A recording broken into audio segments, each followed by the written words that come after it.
అండి good morning. Karthika పురాణము 10వ అధ్యాయము ప్రారంభ. అజామిళుని గత జన్మ వృత్తాంతం. విదేహ దేశానికి రాజైన జనక మహారాజు వశిష్ఠుల వారిని చూసి, మునిచంద్ర, ఈ అజామిళుడు ఎవరు? వీడేమి పాపాలు చేశాడు? ఎందుకు చేశాడు? యమభట్లు ఎట్లు వెళ్ళిపోయారు? తమ ప్రభు అయిన యమధర్మరాజుకు ఏమని సమాధానం చెప్పారు? ఆ విషయాలన్నీ వినాలని కుతూహలంగా ఉంది కనుక దయతో వాటిని వివరించమని అన్నాడు. జనకుని సందేహాలు విన్న వశిష్ఠుల వారు అజామిళుని పూర్వజన్మ వృత్తాంతమును వివరించారు. ఓ మహారాజా, విష్ణుదూతల మాటలు విన్న యమభట్లు యముని వద్దకు వెళ్ళి జరిగిన వృత్తాంతం అంతా చెప్పారు. మహాప్రభు, మహాపాపాత్ముడు, దురాచారపరుడు, నిత్యకర్మలు చేయనివాడైన అజామిళుని వైకుంఠమునకు తీసుకుని పోయారు. వాడిని తీసుకువచ్చే శక్తి సామర్థ్యాలు లేక తిరిగి వచ్చాము అని భయపడుతూ చెప్పారు. ఆ మాటను విన్న యమధర్మరాజు కోపం హద్దులు దాటిపోయింది. కళ్ళు ఎరిపెక్కాయి. యమభట్లు తమ స్వామి రూపమును చూడలేక వెనుకడుగు వేశారు. ఇంతలో యమధర్మరాజు అలా జరుగుటకు గల కారణం దివ్యదృష్టితో చూచి యథార్థం గుర్తించి శాంతమనస్కుడై దుర్మార్గుడైన అజామిళుడు మరణాకాలాన హరినామస్మరణ చేయటం వలన విష్ణుదూతలు వాడిని వైకుంఠానికి తీసుకుని వెళ్ళిపోయారు. మరణకాలంలో ఎంతటి పాపాత్ముడైనప్పటికీ తన నామాన్ని ఉచ్చరించినట్లయితే వారి పాపాలు శ్రీ మహావిష్ణువు భగవానుడు హరించి తన వద్దకు చేర్చుకుంటాడు. ఎవడు భక్తితో నిత్యుడైన శ్రీమన్నారాయణ ధ్యానిస్తాడో వాడు జీవన్ముక్తుడు అనబడతాడు. నోరు విప్పి భగవన్నామాన్ని పలికితే చాలు అగ్నిహోత్రుడు వలె అన్ని పాపాలు బూడిద చేస్తాడు. మహారాజా, అజామిళుని పూర్వజన్మ వృత్తాంతమును వివరిస్తాను విను అని వశిష్ఠుల వారు చెప్పడం మొదలుపెట్టారు. అజామిళుడు పూర్వజన్మలో సౌరాష్ట్రంలోని ఒక బ్రాహ్మణ కుటుంబంలో పుట్టి పెరిగి పెద్దవాడే ఒక శివాలయానికి పూజారయ్యాడు. ఆలయంలో వస్తు సామగ్రిని అన్నింటినీ అపహరించుచూ ఉండేవాడు. స్నాన సంధ్య మాని ఆచారాలు వదిలి ఆయుధాన్ని పట్టుకుని తిరుగుచుండేవాడు. స్మార్థం చదువుకొని వాడై ఉండడం వలన స్వామికి పూజ చేసే వేళ ఒక్క మంత్రమైనా పలికేవాడు కాడు. పూజ ఏ విధంగా చేయాలో కూడా వాడికి తెలియదు. దేవుని ఎదుట కాళ్ళు చాపుకుని కూర్చునేవాడు. యుక్త వయసులో ఉండటం వలన అన్ని రకాల ఆభరణాలు ధరించి ఉండేవాడు. దారిద్ర్యంతో బాధపడుతున్న ఒక బ్రాహ్మణుని భార్య వానికి ప్రియురాలిగా ఉండేది. ఆమె కూడా రూపయవ్వనాలతో ఉన్నందువలన మోహావేశం వలన అజామిళునికి ప్రాణం ఇచ్చేది.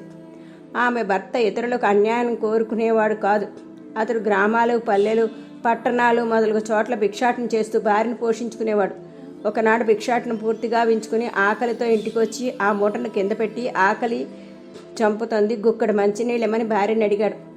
ఆమె మనసంతా అజామిళుని మీదనే ఉండడం వలన ఇంటి పనుల మీద ఉన్న తొందర వలనను గర్వం వలన సమాధానం ఇవ్వలేదు. ఆ బ్రాహ్మడు కోపంతో కర్రతో తన భార్యను కొట్టాడు. శరీరంపై దెబ్బలు పడగానే ఆమె కోపంతో ముందుకు వెనక్కు ఆలోచించక భర్తను తన పిడికిలతో గుద్దింది. ఆ విధంగా భార్య చేతిలో దెబ్బతిన్న బ్రాహ్మడు సహించలేక ఇల్లు వదిలిపోయాడు. పొరుగుళ్లలో తిరుగుతూ భిక్షాటనముచే భుజిస్తూ భగవంతుని స్మరిస్తూ కాలం గడుపుతున్నాడు. ఆ బ్రాహ్మణ స్త్రీ సాయంకాలం భోజనం చేసి విలువైన దుస్తులు ధరించి తాంబూలం చేతపట్టుకుని ఒక చాకలి వారి ఇంటికి వెళ్ళింది. ఆ చాకలి రూపవంతునే ఉండడం వల్ల అతనితో ఆ రాత్రి గడపాలనే కోరిక కలిగి తన ఉద్దేశాన్ని అతనితో చెప్పింది.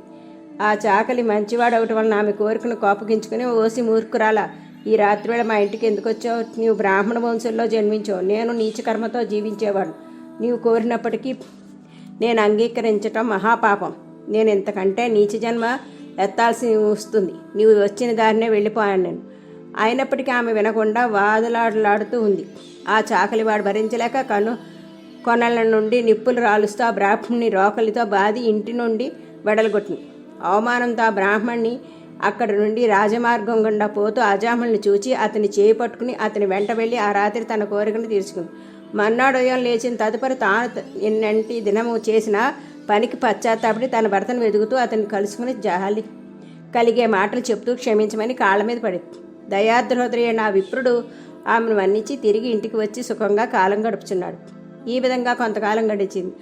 ఆయువు తీరటం వలన అజామిళుడు చనిపోయి రౌరవాది నరకాలనన్నీ అనుభవించి తదుపరి సత్యనిష్ఠుడి కొడుకుగా జన్మించడు. భగవద్దర్శనం కార్తీక మాసంలో వచ్చే కృత్తికా నక్షత్ర యోగంలో చేసుకున్నట్లయితే 7 జన్మలలో చేసిన పాపాలు కూడా హరించిపోతాయి. కనుక ఈ అజామిళుడు హరినామస్మరణ చేయడం వల్ల సకల పాపాలు నశించిపోయాయి. కాలాంతరంలో ఆ బ్రాహ్మణ భార్య కూడా చనిపోయి నరకాలన్నింటినీ అనుభవించి తిరిగి భూమి మీద కన్యాకుబ్జ దేశంలోని చండాల జాతిలో పుట్టింది. అప్పుడు ఆ పిల్ల తండ్రి బ్రాహ్మడు ఆ అమ్మాయి పితృగండంలో జన్మించింది. ఇది గృహంలో ఉంటే నీవు బ్రతుకువని చెప్పాను. అప్పుడు చండాలుడు ఇంటికి వచ్చి ఆ బిడ్డను తీసుకుపోయి దూరంగా వదిలిపెట్టి వచ్చాను. ఆ పిల్ల అక్కడ దిక్కులేక బిగ్గరగా ఏడుస్తోంది. ఆ దారిపోతున్న ఒక బ్రాహ్మణుడు ఆ బిడ్డను చూసి జాలిపడి తనకు పిల్లలు లేరని కారణంగా తీసుకుని పోయి పెంచమని దాదీకి ఇచ్చింది. ఈ విధంగా దాదీ చేతిలో పెరిగిన మాతంగ కన్యను ఈ బ్రాహ్మణుడు పరిగ్రహించాడు. ఓ శత్రుసూదన, ఇదే అజాముని గత జన్మ వృత్తాంతం. జన్మాంతరాల్లో చేసిన పాపాలు కూడా శ్రీహరినామస్మరణం తొలగిపోతాయి. దానికి మించిన ప్రాయశ్చిత్తం మరొకటి లేనేలేదు. మాధవుని నామము నాలుక కదలి మనసు, మాధవుని పాదపద్మములపై విష్ణు కథలు వినిన చెవులు, అటువంటి వారి పాపాలు ఏ విధంగా హరిస్తాయి? మరొక విషయాన్ని మనసులో పెట్టుకొనక ఎవరైతే జనార్దనుని నామాన్ని స్మరిస్తూ ఉంటారో వారు తప్పక ముక్తిని పొందుతారు. ఆ హరినామస్మరణ వలన పాపమైన గొప్ప పాపమైన తప్పకుండా హరిస్తాయి. కార్తీక మాస ధర్మాలని ఎవరు ఆచరించకుండా ఉంటారో వారు తప్పక నరకం పొందుతారు. ఈ పవిత్రమైన పాపహరమైన ఈ కథని ఎవరు వింటారో వారు అన్ని పాపం నుండి విముక్తులే వైకుంఠ ప్రాప్తి పొందగలుగుతారు. ఎవరు ఈ కథను వినేవాళ్లకు వినిపిస్తారో వారు పాపాలు తొలగి వైకుంఠవాసుడైన విష్ణువుతో కూడి ఆనందిస్తూ ఉంటారు. ఇది స్కాంద ప్రాణార్ఘత కార్తీక మాసమందలి 10వ అధ్యాయం సంపూర్ణం. ఓం నమ శివాయ. హర హర మహాదేవ. శంభో శంకర.